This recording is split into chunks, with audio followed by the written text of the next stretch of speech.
અખિલ બ્રહ્માંડના માલિકના વિશ્વનો જો કોઈ ધણી હોય તો માં ભગવતી દેવી શક્તિ છે. ધણી છે કોઈક બીજો થઈ ગયા બીજા,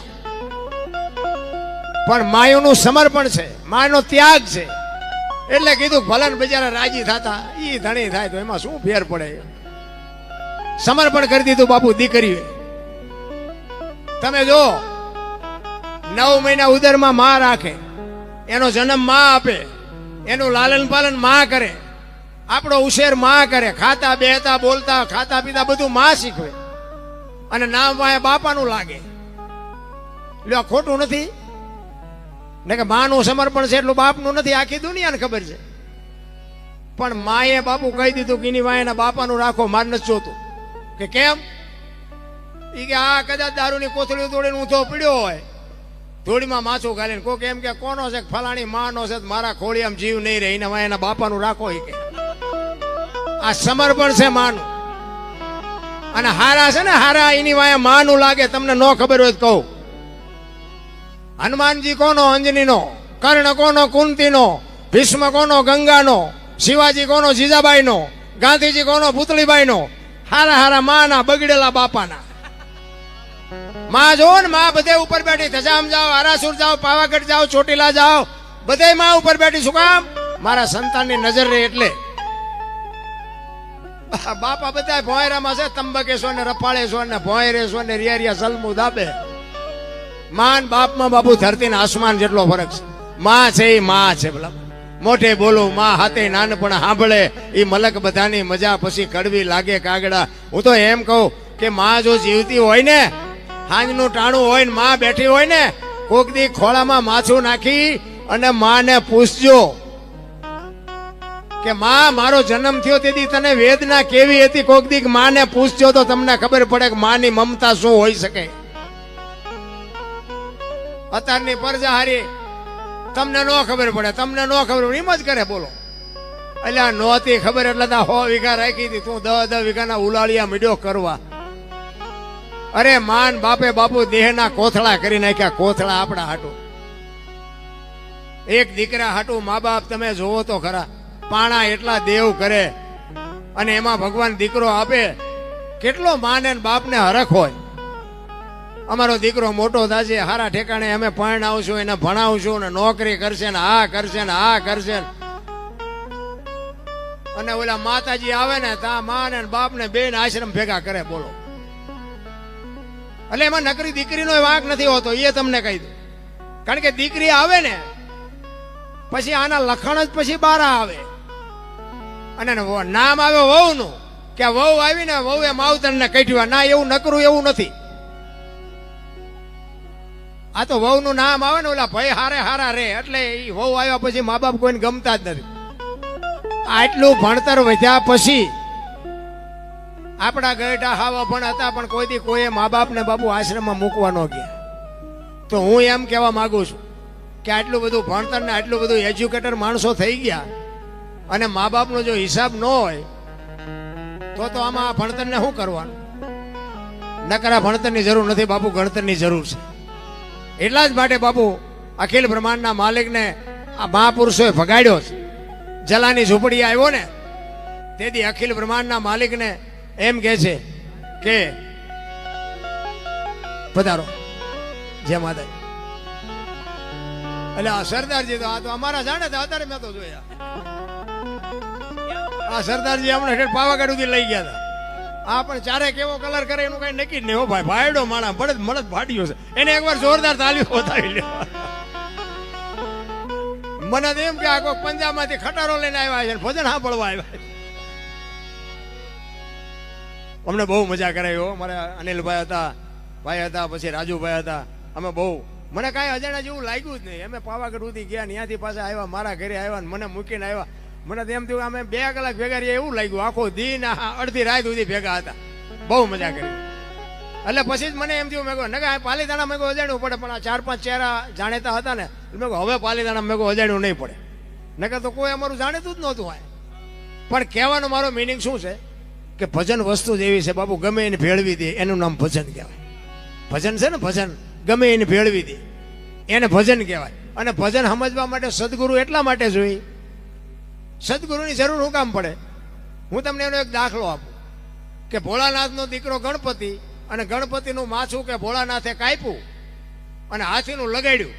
ફોટામાં જોયું ને આપણે, મૂર્તિમાન ફોટામાં જોયું ને, તો હું એમ કહું છું કે હાથીનું કાપીને લગાડ્યું તો એલું કાપ્યું ત્યાં જ નહીં પડ્યું હોય.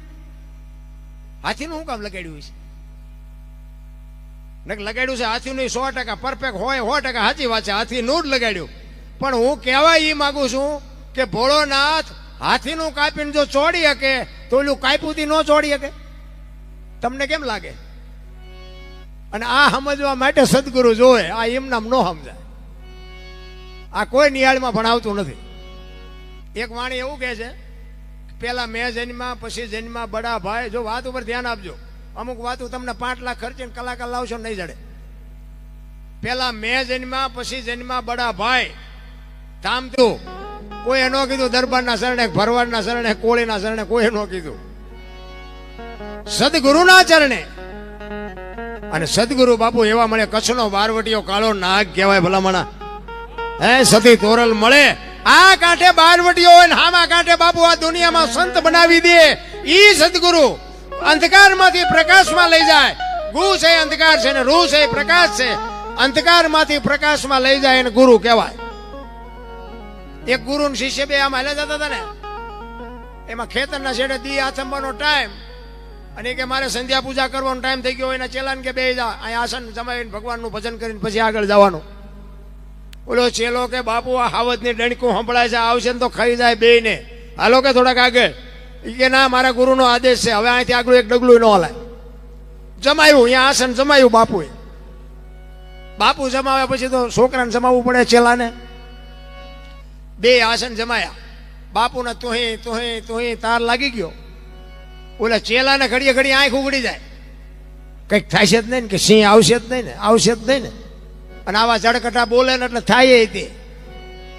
ઘડીક થયું ને આમ હાવજ આવ્યો, અને આવ્યો ને ચેલો ભાગ્યો, ઝાડવા ઉપર ચડી ગયો. સિંહ આવી અને બાપુ ગુરુ મહારાજને પરિક્રમા કરી, આમ બેહી બે પગ લાંબા કરી પગે લાગી અને વયો ગયો. અને ચેલો ઉપર બેઠો બેઠો જોવે છે કે હું બેઠો તો મને પગે લાગે, તો બાપુને પગે લાગીને વયો ગયો.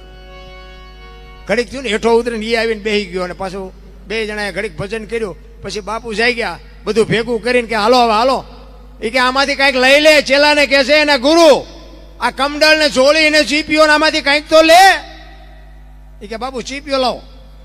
એ ચીપિયામાં કડીમાં આંગળી ભરાવી અને આમાં ચીપીઓ ફેરવતો જાય. બાપુ અરે વાતો કરતો જાય કે બાપુ હમણાં બેઠા હતા ને અહીંયા, કે હમણાં હાવજ આવ્યો હતો. બાપુ કે આવ્યો હોય છે. કે બાપુ મને બીક લાગી તો હું ઝાડવે સડી ગયો, કે સડી ગયો હોય છે. એ કે બાપુ તમને આવીને પગે લાગીને પછી વયો ગયો. બાપુ કે વયો ગયો હોય છે. એમ કરતો જાય ને આમ ચીપીઓ ફેરવતો જાય. અને ચીપીઓ બોરડીમાં ભરાણો, બોરડીમાં મધ બેઠેલું. એ મધ બેઠેલું અને એ ચીપીઓ ભરાણો ને એમાં મધ ઉડ્યું. હવે શાંતિથી બેઠું હોય ને મધ ઉડે પછી શું થાય? બાપુ બેન સોટ્યું હો ચેલાને ગુરુ ને બે ને. બે આમ ઠેકડા મારે લાલ સોળ કર્યા. એક ખેતરવા બે ખેતરવા સુધી ગયા. ઓલાને કાંટા કાઢે ને ઓલાને કાંટા કાઢે. પછી ઓલા ચેલાએ ગુરુને કીધું કે બાપુ એક વાત કહું. કે શું? એ કે ઓલો હાવજ આવ્યો તારે તમે હલ્યાય નહીં, અને આવડી માયખું આવી ત્યાં તમે ઠેકડા મારવા માંડ્યા. ગુરુ કે હાવજ આવ્યો ને તારે મારી હારે અખિલ બ્રહ્માંડનો માલિક હતો ને, માયખું આવી તે કપાતર તું છો. મારી હારે ઠેકડા જ મારવા પડે ને. એમ હારા માણા ભેગા બેહો ને તો જ તમારું બાપુ દુનિયામાં નામ થાય. બાકી જેવા તેવા લોખા લફંગા ભેગા બેસો ને દુનિયામાં, આ દુનિયા તમારી ચિઠ્ઠીમાંથી નામ કાઢી નાખશે. જીવન જીવવાની મજા, મને તો એમ થાય કે આ સ્વર્ગ જેવી દુનિયા છે. કોઈ ફાટલા કપડા પહેર્યા હોય, થીગડા વાળા પહેર્યા હોય, મને દેખાડો તો. અરે મારા રામ, વાહન મકાન રૂપિયા લોઢા હવામાં ઉડે વગર દોડે વાતો થાય, હિલોળા કરે એવું મળ્યું છે. છોકરા કાજુ બદામની ઓગેઠ કરે, બોલો આપણને પારલે નથી ચડ્યું. તમે જોવો તો ખરા જીવે એવું આવ્યું.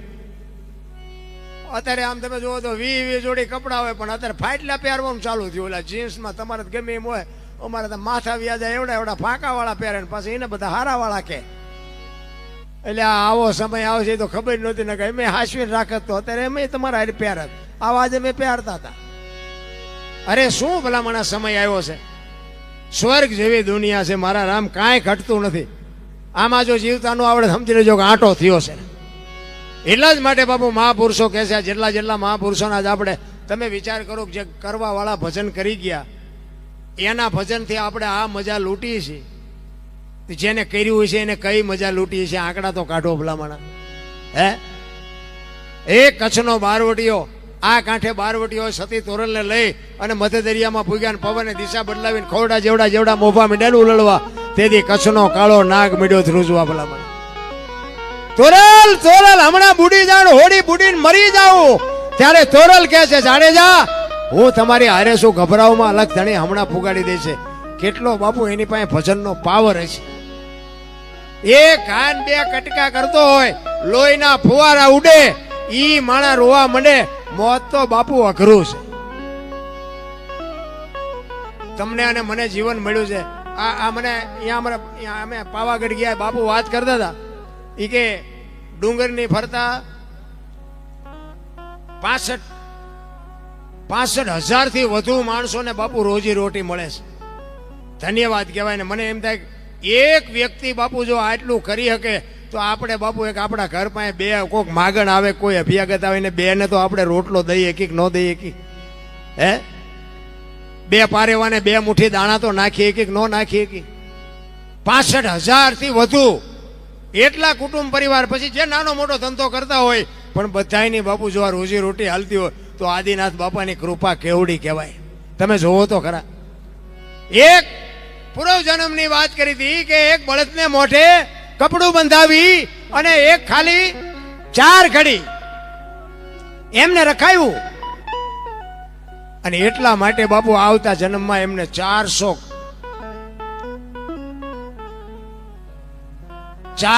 ઉપવાસ બાપુ કરવા પડ્યા. તમે વિચાર કરજો, આદિનાથ બાપાનો પ્રસંગ. એક બળદને એ કપડું બંધાવે મોઢે પૂર્વ જન્મમાં, અને એની માટે 400 ઉપવાસ કરવા પડે બાપુ આદિનાથ બાપુને. તમે વિચાર કરજો, આ કઈ ભક્તિ, કયું જતન છે, આ કયું પાવર છે. ભજન ભજન બાપુ છે ને પીડા થયા વગેરે હુજે જ નહીં. ચિત્તની શાંતિ, મનની પ્રશંસા, દિલની દાતારી, ગુમડાની રૂજ અને ટાઢિયા તાવની ટાઢ, એટલું માલિકોરથી આવે. ભજનનું છે ને ગુમડા જેવું છે. ગુમડાને દવા લગાડવાની હોય ઉપરથી મટે માલપાથી. આ ભજનનું એવું ઊંધું હાલે છે, એટલે નથી બે હતું મગજ. મેં હમણાં કીધું એમ, હું એક ધોકાપંથી માણા, આપણે કોઈને સીતારામ ન કર્યા હોય, મંદિરે ન ગયા હોય, અને બાબુ આજ મારે એટલા બધા મારે પ્રોગ્રામ આવે આ સંતોની કૃપાથી કે હું ખોટું બોલું ને તો ઘરે રહી શકું ને ઘરે નથી રહેવા દેતું. એટલા પ્રોગ્રામ. અમે રસ્તામાં મારી અરે બધા હતા, પૂછો મારે સાંજ સુધીમાં 60 થી 70 ફોન આવે, અમારે પ્રોગ્રામ કરવો છે, અમારે પ્રોગ્રામ કરવો છે. અને પાછું હું કહું એ મને બજેટ આપે છે. મને એમ થાય કે મારા દીકરો આ બધું મને હજી નક્કી નથી થતું કે મારું કેમ હાલે છે. ને કે મેં જે ધંધા કર્યા છે ને એ મને ખબર છે. ધોકા સિવાય કર્યું નથી કાંઈ. મને એમ થાય કે આ કેવી રીતે ધોકા મારે જો ભક્તિ મળતી હોય તો મને